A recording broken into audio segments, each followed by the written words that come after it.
దగ్గర ఇంకో యాత్ర పెడతా ఉన్నారు. ఏంది ఇది? ఒక చిల్లర మల్లర ప్రయత్నం తప్ప ఇది ఒక బాధ్యతాయుతమైనటువంటి ప్రభుత్వం వ్యవహరించేటువంటి విధానం కాదు.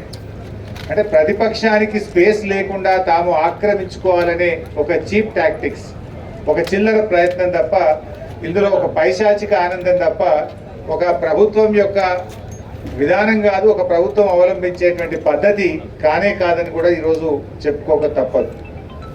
ఎందుకంటే ఇవాళ మనం చూసాం, ఇవాళ మేము మేడిగడ్డ దగ్గరికి వెళ్తున్నాం అనగానే హైదరాబాద్లో కాగ్ రిపోర్ట్ మీద ఒక మీటింగ్ పెట్టడం, అటు పాలమూరుకు వెళ్ళడం, ఉత్తమ్ కుమార్ రెడ్డి గారు హడావిడిగా ప్రెస్ మీట్లు పెట్టడం, అంటే ఇవన్నీ కూడా ఒక రకంగా మేము విజయం సాధించామని చెప్పొచ్చు.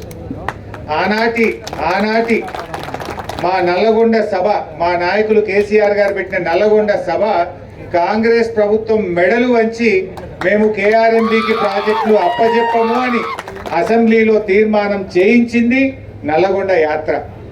ఇవాళ మా మేడిగడ్డ యాత్రకు కూడా బేంబేలెత్తిన ప్రభుత్వం ఉత్తమ్ కుమార్ రెడ్డి గారు ఇలా హైదరాబాద్లో ప్రెస్ మీట్ పెట్టి లేలే ఇక మేము తొందరగానే రిపేర్ చేయిస్తాము, ఆ ఎన్డీఎస్ఏ రిపోర్ట్ రాగానే ఒక నెల వరకు రిపేర్ స్టార్ట్ చేస్తాము అని అయితే ఇవాళ ఆయన నోట చెప్పించినామంటే మా యాత్ర ఒక పాక్షిక విజయాన్ని సాధించిందని కూడా చెప్పుకోక తప్పదు. అంటే ఒక రకంగా ఇవాళ మేము వాళ్ళ మీద పెట్టిన ఒత్తిడికి ఈ ప్రభుత్వం దిగి వస్తున్నటువంటి పరిస్థితి ఉంది. కానీ బాధ్యతాయుతమైన ప్రభుత్వం ఏం చేయాలి?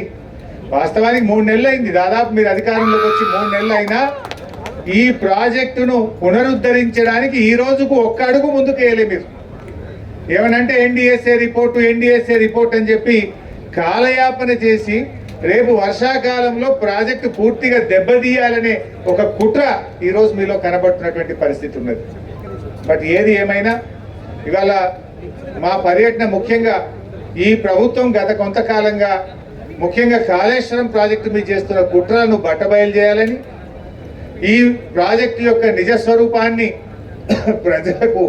ప్రజలకు తెలియజేయాలని, ప్రాజెక్టు పునరుద్ధరణ చర్యలు యుద్ధ ప్రాతిపదికన ప్రారంభించాలని ప్రభుత్వం మీద ఒత్తిడి పెట్టాలనే ఉద్దేశంతోనే ఈరోజు మేము మేడిగడ్డకు రావడం జరిగింది.